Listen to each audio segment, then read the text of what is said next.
Spiritual hygiene. Why most of us smell worse than we think. By Kateb Shunner. Let's be real, most of us stink, not just in that I've been outside all day cutting the grass and now I smell like a wet goat kind of way. I mean spiritually. Funky, rank, like you just walked into a middle school locker room in August. And the wildest part? Half of us don't even notice. We've been marinating in our own spiritual sweat for so long that the smell feels normal. You ever notice how kids always forget to wash behind their ears? They'll come out the shower squeaky clean, but the second you check back there, bam! Funky town. A whole ecosystem growing behind their lobes, and they'll swear up and down they washed. That's most of us with our souls. We think we're fresh, we think we're glowing, but behind the ears of our spirit, it's ripe. And unlike your armpits, you can't just cover that smell up with deodorant or a splash of cologne. No amount of sage burning, essential oils, or motivational quotes on Instagram can cover spiritual funk. I didn't figure this out overnight. For the longest time, I was funky too. I didn't smell it though. See, that's the thing, our own noses get used to it. We're like those folks who microwave fish in the office break room. Everyone else is gagging, but they're over there like, what? Smells fine to me. That was me. Spiritually nuking salmon patties and wondering why folks kept side-eyeing me. It wasn't until life backed me into a corner that I caught a whiff of myself. The funk was heavy. My patience reeked of rot. My ego smelled like unwashed gym socks. My thoughts musty. I was the human equivalent of a bus seat in July. And once I smelled it, I couldn't unsmell it. I knew I had to do something drastic, so I hit the spiritual showers. Now, let me tell you, nothing feels quite like that first scrub when you finally decide to wash your soul. At first it's awkward. You're standing there with your little bar of humility and rag of accountability, not sure where to start. Then you realize, oh shoot, I gotta get between the toes of my bitterness. I gotta rinse out this scalp of envy. I gotta exfoliate the crust around my stubborn heart. It's work, it's uncomfortable. But when that water of awareness hits, when that honesty soap lathers up, man, you feel 10 pounds lighter, like you finally rinsed off years of sticky residue. The truth is, spiritual hygiene works the same way as the regular kind.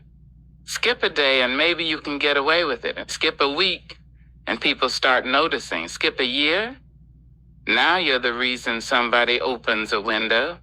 Neglect breeds stench. And the only cure is consistency.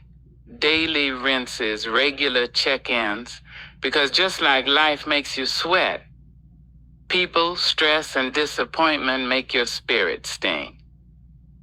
And don't think you can fake freshness either. Folks can smell hypocrisy the way dogs can smell fear. You can put on your clean shirt of politeness, your cologne of good intentions, but if you haven't scrubbed your resentment or rinsed your pride, that funk is gonna seep through.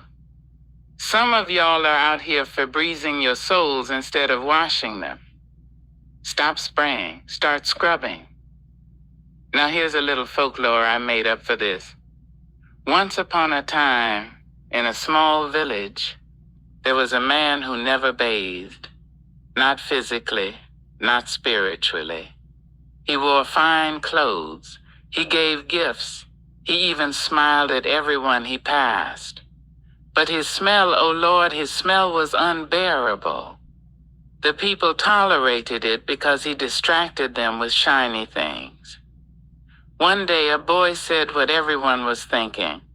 Sir, your robes are nice, but you smell like death warmed over. The man laughed it off until the day he sat alone and realized no matter how many friends he bought, No one wanted to sit too close. Finally, he went to the river and bathed. And wouldn't you know it, the villagers welcomed him not because of his wealth, but because he was finally clean. The moral? Ain't nobody hanging around you long term if your soul stinks, no matter how polished you look on the outside. So yeah, spiritual hygiene is not glamorous, but it's necessary. It's brushing the teeth of your thoughts, washing the pits of your attitude, scrubbing behind the ears of your ego. Most of us are walking around funkier than we think. I know I was. But once you smell yourself, once you realize that your attitude, habits, and energy carry an odor, you can't go back. You hit the showers, you wash, you stay washed, and life not perfect, not magical, but lighter, fresher, cleaner. Because let's be honest, ain't nobody trying to sit next to funk on the bus of life. Morals of the funk. 1. Clean yourself before you critique others. It's wild how funky people love pointing out other people's smell. That's like a raccoon telling a skunk, "Hey, you stink." Take your own shower first. 2. Check behind your ears daily, spiritually and emotionally. Those small spots you ignore, they build up the worst funk. Bitterness, envy, procrastination. They hide where you least look. 3. Don't confuse looking clean with being clean. A fresh suit on a funky man is still funky. Outer polish can't fix inner rot. 4. Invite someone you trust to sniff check you. Not literally, unless you're into that. I mean spiritually. A good friend or mentor will tell you if your attitude stinks. That honesty is gold. 5. The funk you ignore becomes the funk you wear. If you don't wash it off, it becomes your scent. People won't just notice it, they'll define you by it. Author's note. Writing this reflection was like stepping into a mirror I'd been avoiding for years. For a long time, I carried my own spiritual stench without realizing it, until life forced me to hit those showers of the truth and scrub down my soul. Sharing pieces like this is my way of keeping myself honest while hopefully giving you a laugh, a pause, or maybe even a little nudge toward your own kind of cleansing. If my words resonated with you, lifted you, or even just made you smirk, I'd be deeply grateful for your support. Writing takes time, energy, and more cups of coffee than I'd ever admit.